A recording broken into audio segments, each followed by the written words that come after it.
Hi అండి, welcome back to PC creations. ఈరోజు recipe వచ్చేసి పచ్చి కొబ్బరి హల్వా అనమాట. కొబ్బరి హల్వా ఎప్పుడైనా చూసారా? ఈజీగా ఇంట్లోనే ప్రిపేర్ చేసుకోవచ్చు. కేవలం 5 నిమిషాల్లోనే పచ్చి కొబ్బరితో చాలా స్వీట్ చేసుకోవచ్చండి. ప్రిపరేషన్ చూసేద్దాం ఎలా చేయాలో. దానికోసం అయితే పచ్చి కొబ్బరిని ఒక పెద్ద చిప్ప తీసుకొని ఇలాగ మిక్సీ పట్టేసుకున్నాను. కొబ్బరి తురుము చేసుకున్న తర్వాత ఆ తురుముని 2 కప్పులు ఇలా వేసుకొని మిక్సీ జార్లోకి 2 కప్పులు కొబ్బరి తురుముకి 1 కప్పు అయితే బెల్లం వేసుకుంటున్నాను. బెల్లం స్వీట్ బాగుందండి, స్వీట్ చూసుకొని యాడ్ చేసుకోండి. 1 కప్పు అయితే సరిపోతుంది. కొంచెం వాటర్ యాడ్ చేసుకుంటూ సరిపడా వాటర్ యాడ్ చేసుకొని పేస్ట్ లాగా చేసుకోవాలి. చూసారు కదా, ఇలాగా పేస్ట్ లాగా ఉంటే సరిపోతుంది. మరి వాటర్ ఎక్కువైపోతే బాగోదు, ఇలా ఉంటే సరిపోతుంది. ఇలాగ పేస్ట్ చేసి పక్కన పెట్టేసుకోవాలి. ఇప్పుడు ప్రాసెస్ చూద్దాము.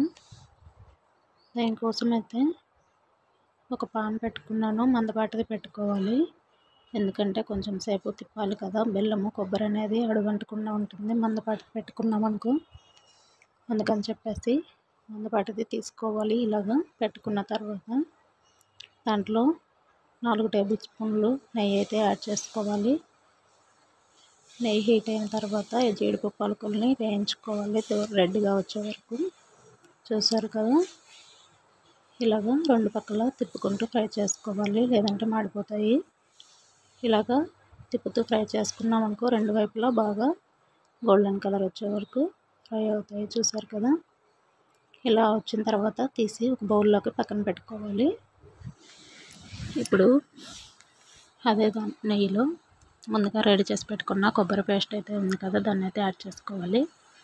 ఇలాగా యాడ్ చేసుకొని మిక్స్ చేసుకుంటూ ఉండాలి. ఇలాగ కలుపుతూ ఉండాలి, లేదంటే మాడిపోతుంది, అంటే బెల్లం అడుగు అంటుతుంది కదా. అలాగా చూడండి, ఇలాగ కలుపుతూ ఉన్నామనుకో ఇలాగ వస్తుందన్నమాట.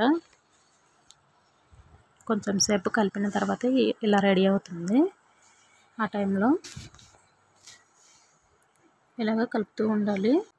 ఎప్పుడైనా ఇంట్లో పచ్చి కొబ్బరి ఉంటే ఏం చేయాలా అని ఆలోచించొద్దు, వెంటనే చేసేయండి, ఎందుకంటే ఈజీగా అయిపోతుంది. ఇలా చేసుకున్నామనుకో 5 నిమిషాల్లో చేసేసుకోవచ్చు. ప్రాసెస్ కూడా ఈజీగా ఉంటుంది.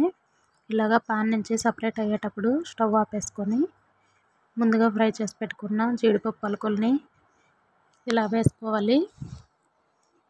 తర్వాత కొంచెం లైట్గా నెయ్యిని కూడా యాడ్ చేసి ఒకసారి బాగా కలుపుకొని మొత్తం అంతా కలిసేలాగా జీడిపప్పు పలుకులు నెయ్యి కలిసేలాగా కలిపేసుకొని కొంచెం గోరువెచ్చగా ఉన్న తర్వాత బౌల్లోకి తీసుకొని ఒక బాక్స్లో పెట్టుకున్నామనుకో 4-5 డేస్ దాకా తినొచ్చు అన్నమాట. బాగుంటుంది ఈ స్వీట్ అయితే. చూసారు కదా, పచ్చి కొబ్బరితో ఇంట్లోనే ఈజీగా ఇలాగ ప్రసాదంగా కూడా చేసి పెట్టుకోవచ్చు అన్నమాట, దేవుడికి నైవేద్యంగా. ఎప్పుడైనా దేవుడికి ఏం ప్రసాదం పెట్టాలనుకున్నప్పుడు పచ్చి కొబ్బరి కానీ ఉంటే ఇలాగ చేసి పెట్టుకోవచ్చు. చూసారు కదా, ఇంట్లోనే ఈజీగా కొబ్బరి హల్వా ఎలా రెడీ చేసుకున్నామో కేవలం 5 నిమిషాల్లో. వీడియో కానీ నచ్చితే లైక్, షేర్, కామెంట్ చేయండి. మన ఛానల్ సబ్స్క్రైబ్ చేసుకోండి. Thank you for watching.